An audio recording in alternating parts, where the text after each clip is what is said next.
ಕುವೆಂಪು, ಕಾರನ್, ಕಾರ್ನಾಳ್, ಕಂಬನ್, ಅನಂತಮೂರ್ತಿ, ಗೋಕರ, ಶರಣರ, ದಾಸರ, ಸಂತರ, ಮನಿಯರ, ಜನಪದರ, ಜನಸಾಮಾನ್ಯರ ಹೆಮ್ಮೆಯ ನಾಡು ನುಡಿ ಕನ್ನಡ ಕನ್ನಡ ಅದ್ರ ಬಗ್ಗೆ ಮಾತಾಡಿ ಅಂದ್ರೆ ನೀವು ರಸ್ತೆ ಇದೆ ಅಂತ ಹೇಳ್ತೀರಾ, ಅವ್ರು ರಸ್ತೆನೇ ಇಲ್ಲ ಅಂತ ಹೇಳ್ತಾರೆ. ನಿಮ್ಮ RSS ಇಂದ ಬಹಳ ಜನಕ್ಕೆ ಒಳ್ಳೇದಾಗಿದೆಯಲ್ಲ, ಬಹಳ ಜನಕ್ಕೆ ಒಳ್ಳೇದ್ ಮಾಡಿದಿರಲ್ಲ ನೀವು. ಊರು ಉದ್ಧಾರ ಮಾಡಿದವ್ರು ನೀವು, ದೇಶ ಉದ್ಧಾರ ಮಾಡಿದವ್ರು, ಲಾಠಿ ಹಿಡ್ಕೊಂಡೇ ಹೋದವ್ರು ನೀವು. ಲಾಠಿಗೆ ಆರ್ಮ್ಸ್ ಆಕ್ಟ್ ಇಲ್ಲ ಅಂತ ನಮಗೂ ಗೊತ್ತು, ಕಾನೂನಲ್ಲೂ ಇದೆ ಅಂತ ನಿಮ್ಗೂ ಗೊತ್ತು. ಅದಕ್ಕೆ ಆ PFI ಮುಂದೆ SDPI ಅಂತ ಬಂತು. PFI ನ ಬ್ಯಾನ್ ಮಾಡಿದವರು ನಿಮ್ಮ ಕೈಲಿ ಈ RSS ನ ಬ್ಯಾನ್ ಮಾಡಕ್ ಆಗಲ್ಲ, ನೀವು ಹೆದರಿದ್ದೀರಾ.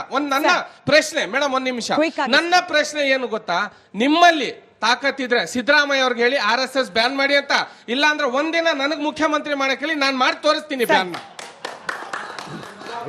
ಇದು ಪ್ರಶ್ನೆನ ಒಪಿನಿಯನ್ ನನ್ಗೆ ಗೊತ್ತಿಲ್ಲ, ನೀವು ಉತ್ತರ ಕೊಡೋಂಗಿದ್ರೆ. ಫಸ್ಟ್ ಆಫ್ ಆಲ್ ಏನು ಅಂತಂದ್ರೆ, ಏನಾದ್ರೂ ಮಾತಾಡುವ ವಿಚಾರದೊಳಗಡೆ ಸತ್ಯಾಂಶ ಇದ್ರೆ ಅಥವಾ ಪ್ರಜ್ಞೆ ಇಟ್ಕೊಂಡು ಮಾತಾಡಿದ್ರೆ ಅದಕ್ಕೆ ಉತ್ತರ ಕೊಡ್ಬೋದು. ಅಲ್ಲಲ್ಲ ಸರ್, ಅಲ್ಲಲ್ಲ ಪ್ರಜ್ಞೆ ಇಲ್ದಲೆ ಒಂದ್ ನಿಮಿಷ ಅಲ್ಲ ಸರ್, ಬೇಡ ವೈಯಕ್ತಿಕವಾಗಿ ಹೋಗಿ ನಾನು ಕೇಳ್ತಿದ್ದೀನಿ ಸರ್. ಇಲ್ಲ ಸರ್, ಅವ್ರು ಕೇಳಿದ್ರೆ ಯಾವ ಪ್ರಜ್ಞೆ ಇರ್ಲಿಲ್ಲ ಅಂತ ಹೇಳಿ. RSS ನ ಬ್ಯಾನ್ ಮಾಡೋ ಶಕ್ತಿ ಸಿದ್ದರಾಮಯ್ಯನವ್ರಿಗೆ ಇಲ್ವಾ? ಇದು ಪ್ರಜ್ಞೆ ಇಲ್ದೇ ಇರೋದೇನಿದೆ? ಉತ್ತರ ನೋಡಿ, ಕೇಳಿಸ್ಕೊಳ್ಳಿ. RSS ನ ಬ್ಯಾನ್ ಮಾಡೋದಕ್ಕೆ ಕೇಂದ್ರ ಸರ್ಕಾರಕ್ಕೆ ಅವಕಾಶ ಇದೆಯೇ ಹೊರತು ರಾಜ್ಯ ಸರ್ಕಾರಕ್ಕೆ ಬ್ಯಾನ್ ಮಾಡೋ ಅವಕಾಶ ಇಲ್ಲ.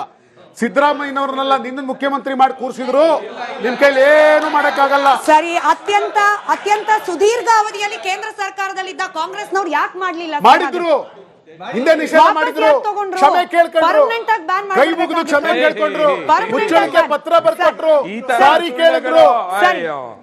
ಕೇಳಿದ್ರು. ಕನ್ನಡ ನಾಡು ನುಡಿ ಬಗ್ಗೆ ನಮಗೆ ನೀವು ಹೇಳ್ಕೊಡುವಂತ ಅವಶ್ಯಕತೆ ಇಲ್ಲ ಸ್ವಾಮಿ.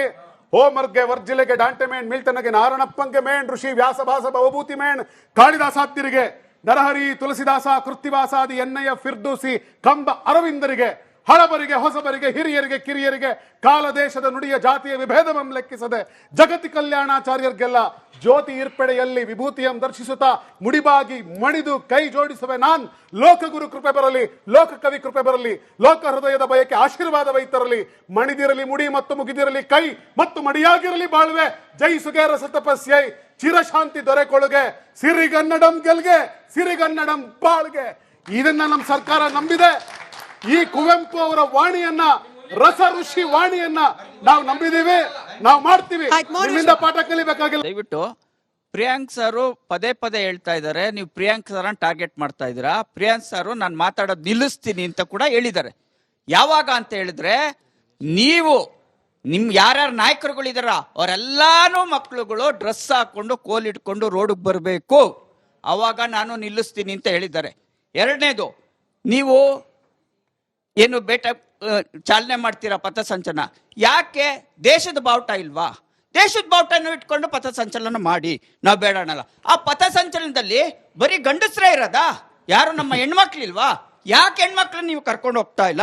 ಆಮೇಲೆ ಒಂದೇ ಲಾಸ್ಟ್ ಕ್ವಶನ್ ಮೇಡಮ್, ಇವರು ರಿಜಿಸ್ಟ್ರೇಷನ್ ಯಾಕೆ ಮಾಡ್ತಾ ಇಲ್ಲ ಅಂತ ಅಂದ್ರೆ, ಸಂವಿಧಾನದಲ್ಲಿ ಇವ್ರು ರಿಜಿಸ್ಟ್ರೇಷನ್ ಮಾಡಕ್ ಹೋದ್ರೆ ಸಂವಿಧಾನದಲ್ಲಿ ಇವರು ಅಳವಡಿಕೆ ಬಂದ್ಮೇಲೆ ರಿಜಿಸ್ಟ್ರೇಷನ್ ಆಗೋದು. ಇವ್ರು ಸಂವಿಧಾನವನ್ನ ಒಪ್ತಾ ಇಲ್ಲ. ಇಷ್ಟಕ್ಕೆ ಉತ್ತರ ಕೊಡಿ.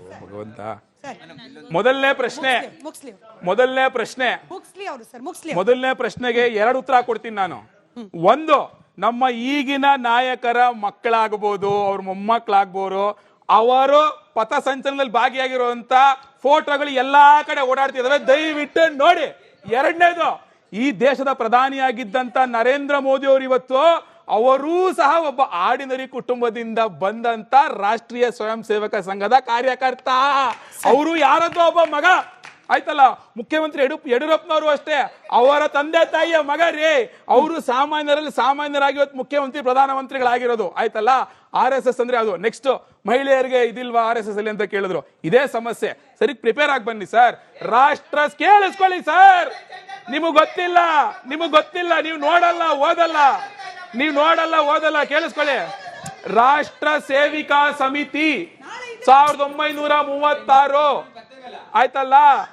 1936 ಪ್ರಾರಂಭವಾಗಿದ್ದು ರಾಷ್ಟ್ರ ಸೇವಿಕಾ ಸಮಿತಿ ಮಹಿಳಾ ಘಟಕ ಸಂಘದ್ದು, ಆಯ್ತಾ. ಇವತ್ತು ಇಡೀ ದೇಶದಲ್ಲಿ 5675 ಜಾಗಗಳಲ್ಲಿ ಕೆಲಸ ಮಾಡ್ತಾ ಇದೆ.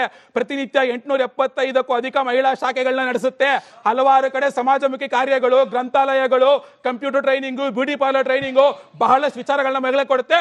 ಮೊನ್ನೆ ಪಥಸಂಚಲನದಲ್ಲಿ ಕರ್ನಾಟಕದಲ್ಲಿ ನಮ್ಮ ಶೋಭಾ ಕರಂದ್ಲಾಜೆ ಯೂನಿಯನ್ ಮಿನಿಸ್ಟರ್ ರೇ ಅವರೇ ಲೀಡ್ ಮಾಡಿದ್ರು ರೇ ಪಥಸಂಚಲನ.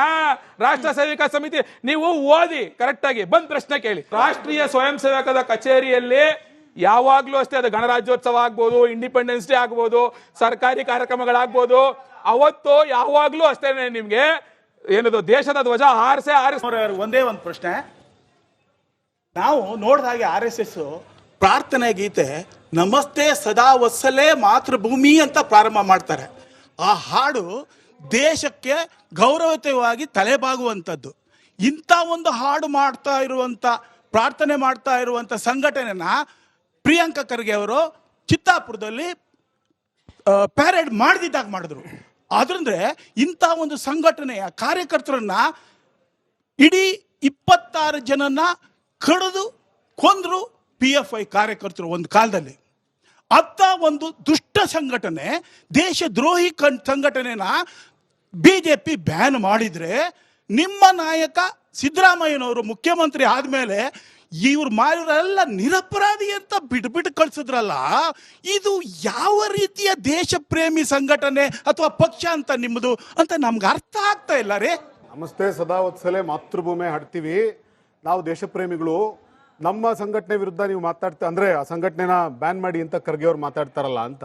ಆದ್ರೆ ನೆನ್ಪಿಟ್ಕೊಳ್ಳಿ, ದೇಶಕ್ಕೆ ಸ್ವಾತಂತ್ರ್ಯ ಬಂದು 50 ವರ್ಷ ಆದ್ರೂ ಕೂಡ ಒಬ್ಬ ದೇಶಭಕ್ತ ಅಂತ ಕರಿಬೇಕಾದ್ರೆ ನಿಮ್ಮನ್ನು ನೀವು ಈ ದೇಶದ ಧ್ವಜವನ್ನು ಗೌರವಿಸಬೇಕು, ಈ ದೇಶದ ರಾಷ್ಟ್ರಗೀತೆಯನ್ನು ಗೌರವಿಸಬೇಕು, ಈ ರಾಷ್ಟ್ರದ ಸಂವಿಧಾನವನ್ನು ಗೌರವಿಸಬೇಕು, ರಾಷ್ಟ್ರದ ಸಂವಿಧಾನವನ್ನು ಗೌರವಿಸಬೇಕು, ರಾಷ್ಟ್ರಪಿತನನ್ನಾದ್ರೂ ಒಪ್ಪಬೇಕು.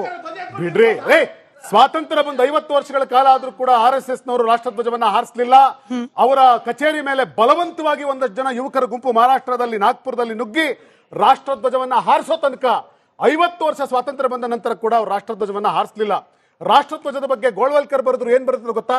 ಗೋಳ್ವಲ್ಕರ್ ಹೇಳ್ತಾರೆ, ರಾಷ್ಟ್ರಧ್ವಜದಲ್ಲಿ 3 ಬಣ್ಣ ಇದೆ, ನಾವು ಈ ರಾಷ್ಟ್ರಧ್ವಜವನ್ನ ಒಪ್ಪೋದಕ್ಕೆ ತಯಾರೇ ಇಲ್ಲ, ಇದು ಭಾರತದ ರಾಷ್ಟ್ರಧ್ವಜ ಅಂತ ನಾವೆಂದಿಗೂ ಒಪ್ಪಲ್ಲ. ಸರ್, ಅವ್ರ ಪ್ರಶ್ನೆ ಇದ್ದಿದ್ದು ಇಲ್ಲ ಸರ್, ಇದಕ್ಕೆ ಈ ರಾಷ್ಟ್ರಧ್ವಜದ ಬಗ್ಗೆ ನಿಖೇತ್ ಸರ್ ಸಮಯ ವ್ಯರ್ಥ ಮಾಡಬೇಡ ಅನ್ನೋ ಕಾರಣಕ್ಕೆ ಇಲ್ಲ ಈ ರಾಷ್ಟ್ರಧ್ವಜ ಹಾಗೆ ರಾಷ್ಟ್ರಗೀತೆ ಬಗ್ಗೆ RSS ನವರೇ ಬಹಿರಂಗವಾಗಿ 4 ಸತಿ ಎಕ್ಸ್ಪ್ಲನೇಷನ್ ಕೊಟ್ಟಿದ್ದಾರೆ. ಇವ್ರ ಪ್ರಶ್ನೆ ಇದ್ದಿದ್ದು, ನಮಸ್ತೆ ಸದಾ ವತ್ಸಲೆ ಅನ್ನೋ RSS ಅನ್ನ ಬ್ಯಾನ್ ಮಾಡಕ್ ಹೊರಟಿರುವ ಕಾಂಗ್ರೆಸ್ ಪಕ್ಷ ಪಾಕಿಸ್ತಾನ್ ಪರವಾಗಿ ಘೋಷಣೆ ಕೂಗೋರ್ನ, ಧರ್ಮದ ಹೆಸರಲ್ಲಿ ಕೊಲೆಗಳನ್ನ ಮಾಡೋರ್ನ, ಐಡಿಯಾಲಜಿ ಹೆಸರಲ್ಲಿ ಕೋಮು ದಂಗೆ ಮಾಡೋರ್ನ ಅವ್ರ ಪರವಾಗಿ ಯಾಕೆ ನಿಲ್ತೀರಾ ಅಂತ. ನಾವು ನಿಲ್ಲಲ್ಲ. ಚಿತ್ತಾಪುರದಲ್ಲಿ ಇದೇ ಚಿತ್ತಾಪುರದಲ್ಲಿ ಪೊಲೀಸ್ ಸ್ಟೇಷನ್ ಮೇಲೆ ಕಲ್ಲು ಹೊಡೆದವರನ್ನ ಬಿಡಿಸ್ಕೊಂಡ್ ಬರ್ಲಿಕ್ಕೆ ಶಿಫಾರಸ್ ಮಾಡಿದವರು ಪ್ರಿಯಾಂಕ್ ಖರ್ಗೆ ಅವರು. 30 ಜನ ನೋಡಿ, ಉತ್ತರ ಕೊಡ್ಲಿ ಸರ್, ಉತ್ತರ ಕೊಡ್ಲಿ ಅವರು. ನೋಡಿ, ಅವ್ರ ಪ್ರಶ್ನೆ ಏನಾಗಿತ್ತು ಅಂತಂದ್ರೆ, ಅವ್ರ ಪ್ರಶ್ನೆಗೆ ನಿಮ್ಮ ಮಸಾಲೆ ಸೇರಿಸಿದಿರಿ, ನಂಗೆ ಸಂತೋಷ. This is Republic talk. ಉತ್ತರ ಕೊಡಿ, ಐ ಟೆಲ್ ಯು. ಕೇಳಮ್ಮ.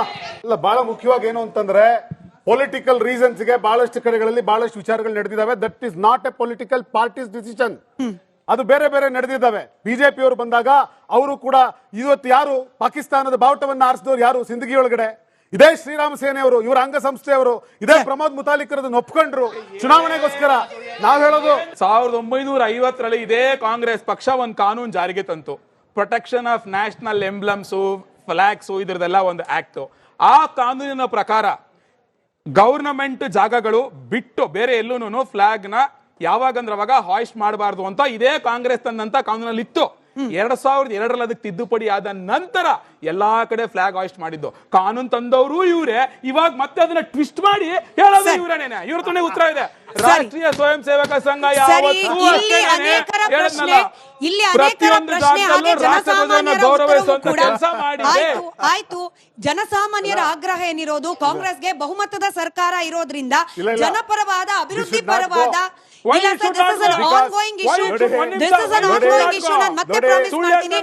RSS ವಿಚಾರದೇ ಚರ್ಚೆ ನಾವು ಮತ್ತೆ ಮಾಡೋಣ. 28ಕ್ಕೊಂದು ಶಾಂತಿ ಸಭೆ ಇದೆ, 30ನೇ ತಾರೀಕು ಮತ್ತೆ ವಿಚಾರಣೆ ಇದೆ.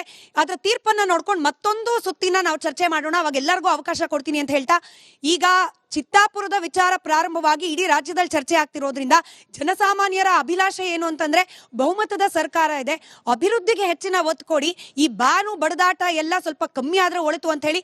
ಎನಿವೆ ಕೋರ್ಟ್ ನಲ್ಲಿ ಇಶ್ಯೂ ಇರೋದ್ರಿಂದ ಕೋರ್ಟ್ ನ ತೀರ್ಪು ಬಂದಾಗ ಮತ್ತೊಮ್ಮೆ ಇದರ ಪೊಲಿಟಿಕಲ್ ಇಂಪ್ಲಿಕೇಶನ್ ಬಗ್ಗೆ ಚರ್ಚೆ ಮಾಡೋಣ ಅಂತ ಭಾವಿಸ್ತಾ ಧನ್ಯವಾದ ಇಬ್ಬರಿಗೆ, ಹಾಗೆ ಎಲ್ಲರಿಗೂ ಧನ್ಯವಾದ ಚರ್ಚೆಯಲ್ಲಿ ಭಾಗಿಯಾಗಿದ್ದಕ್ಕೆ. ಇದಾಗಿತ್ತು ಇವತ್ತಿನ ಮಹಾಭಾರತ ಚರ್ಚಾ ಕಾರ್ಯಕ್ರಮ. ನೋಡ್ತಾ ಇರಿ ರಿಪಬ್ಲಿಕ್ ಕನ್ನಡ, ಇದು ನಿಮ್ಮ ಧ್ವನಿ.